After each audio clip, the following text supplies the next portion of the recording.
नमस्कार, बहुत स्वागत है आपका। मैं हूं सूर्या त्रिपाठी और आप देख रहे हैं हमारी खास पेशकश पीओके पर भारत का कब्जा। दरअसल भारत और पाकिस्तान के बीच दशकों से जारी विवाद का केंद्र रहा है पाकिस्तान अधिकृत कश्मीर यानी कि पीओके, और एक बार फिर से यही पीओके चर्चा में है। हाल के दिनों में भारतीय नेतृत्व और सेना के शीर्ष अधिकारियों की ओर से दिए गए बयानों से यह संकेत भी मिल रहा है कि भारत की नीति रक्षात्मक नहीं बल्कि आक्रामक और निर्णायक हो सकती है। पीओके और सरक्रीक पर सख्त चेतावनी के बाद क्या भारत पाकिस्तान के भूगोल को बदलने की तैयारी कर रहा है? और इसी पर देखिए हमारी खास पेशकश पीओके पर भारत का कब्जा। पीओके में कुछ बड़ा होने वाला है। पाक का पीओके पर कब्जा खत्म। बदल जाएगा पाक का इतिहास भूगोल। मुत्ताकी से की वाखान कॉरिडोर पर बात।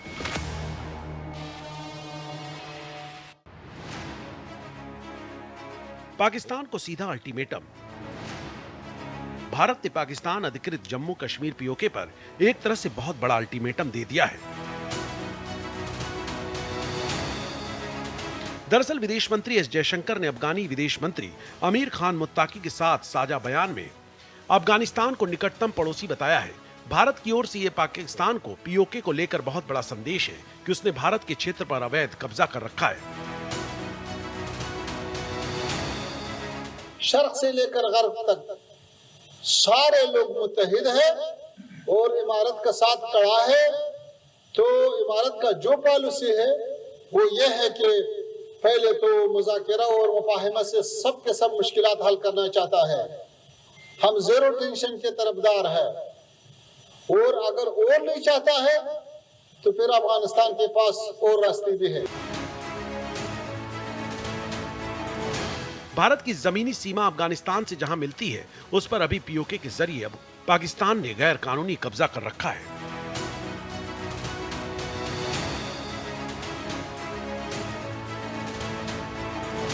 शीर्ष नेताओं के बयानों ने बढ़ाई हलचल। इससे पहले रक्षा मंत्री राजनाथ सिंह ने अभी हाल ही में दशहरे के दिन पाकिस्तान को यह चेतावनी दी कि सरक्रीक क्षेत्र में पाकिस्तान के किसी भी दुस्साहस का ऐसा निर्णायक जवाब दिया जाएगा कि इतिहास और भूगोल दोनों बदल जाएंगे।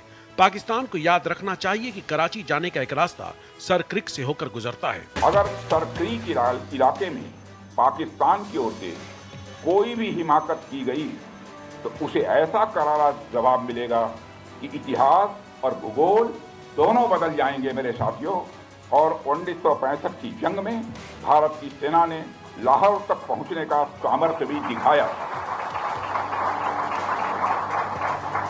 आज 2025 में पाकिस्तान को याद रखना चाहिए कि कराची का एक रास्ता क्रीक से ही होकर गुजरता है। साथियों, ऑपरेशन सिंदूर के दौरान हमारी आर्म्ड फोर्सेस ने यह दिखा दिया भारत की संप्रभुता को चुनौती देने वाली ताकतें चाहे जहां कहीं भी छिपी हों, हम उन्हें ढूंढकर उनका खात्मा करने की शक्ति रखते हैं। दुनिया की कोई भी ताकत हो, यदि वह हमारी संप्रभुता को चुनौती देगी तो भारत चुप नहीं रहेगा।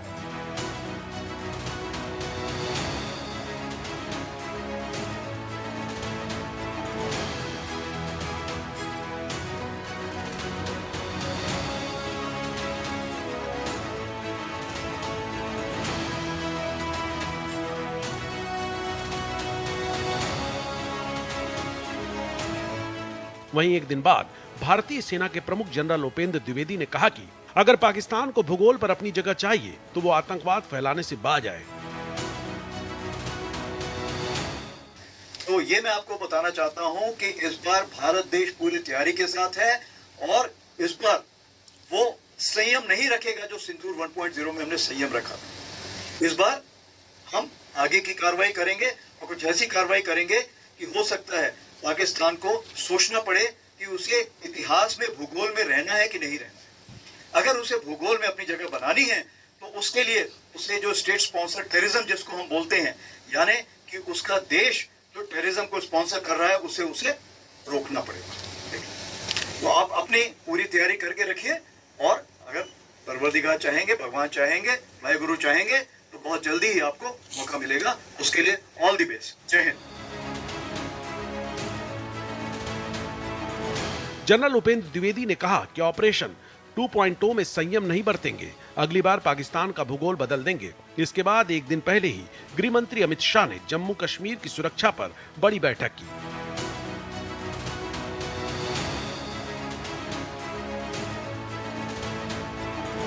ऐसे में सोशल मीडिया एक्स पर लोग सवाल कर रहे हैं कि सरकार के स्तर पर कुछ तो तैयारी चल रही है। पीओके पर क्यों है भारत की नजर? पीओके, जिसे पाकिस्तान ने ऑपरेशन गुलमर्ग के तहत 1947 में कबायलियों की मदद से जम्मू कश्मीर का 1/3 हिस्सा कब्जा कर लिया था, भारत के लिए रणनीतिक रूप से बहुत महत्वपूर्ण है। रक्षा विशेषज्ञों का कहना है कि अगर उस समय भारत संयुक्त राष्ट्र नहीं गया होता तो आज हालात कुछ और होते।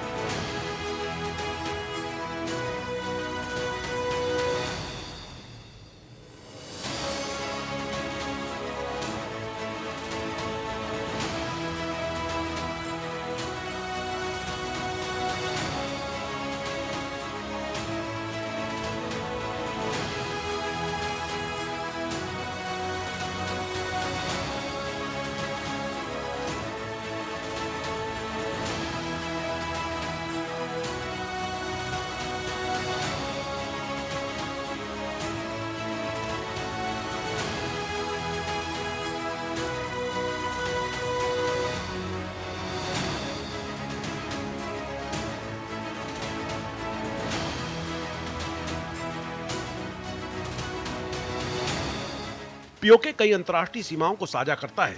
इसमें पाकिस्तान का पंजाब, खैबर पख्तूनख्वा, अफगानिस्तान का लाखनहाल और उत्तर में चीन का शिनजियांग प्रांत शामिल है।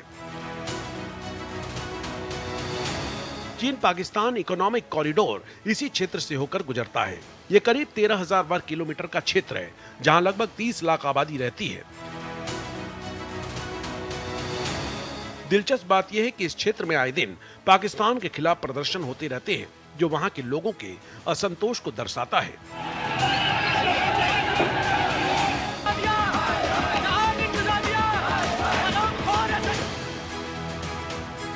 टू फ्रंट वॉर की चुनौती। पीओके को वापस लेना इतना आसान नहीं होगा। डिफेंस एक्सपर्ट के मुताबिक अगर पीओके के लिए जंग होती है तो ये केवल पाकिस्तान से जंग नहीं होगी, इसमें चीन भी कूदेगा। ये एक 2 फ्रंट वॉर की स्थिति होगी। रूस, यूक्रेन और इजराइल गाजा के उदाहरण बताते हैं कि आधुनिक युद्ध लंबी, जटिल और मुश्किल चुनौती होते हैं।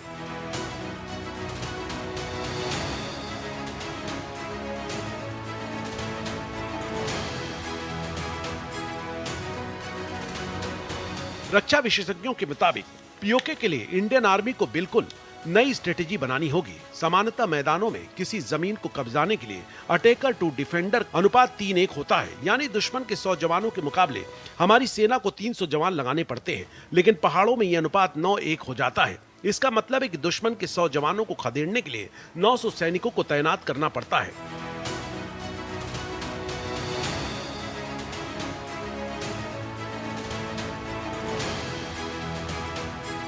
1999 की कारगिल की जंग में भी भारतीय सेना ने इसी मुश्किल रणनीति को अपनाकर जीत हासिल की थी। चीन भी ऐसा ही तरीका अपनाता है। –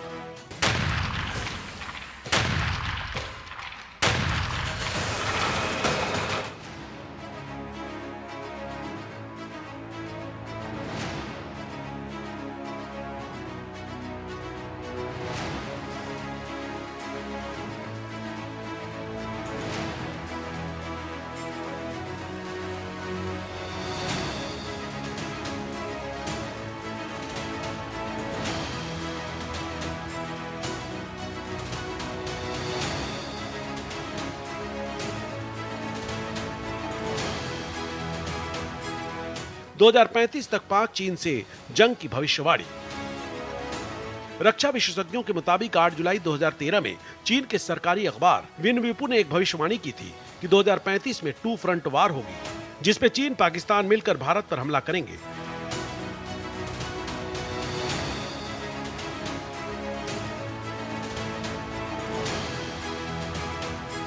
पीओके में चीन का भी इंटरेस्ट भी है। 65 बिलियन डॉलर का इकोनॉमिक कॉरिडोर प्रोजेक्ट भी पीओके से होकर ही गुजरेगा।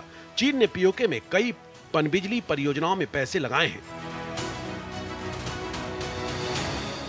5180 वर्ग किलोमीटर की शख्सगाम घाटी को पाकिस्तान ने 1963 में एक गैर कानूनी समझौते के तहत चीन को दे दी थी।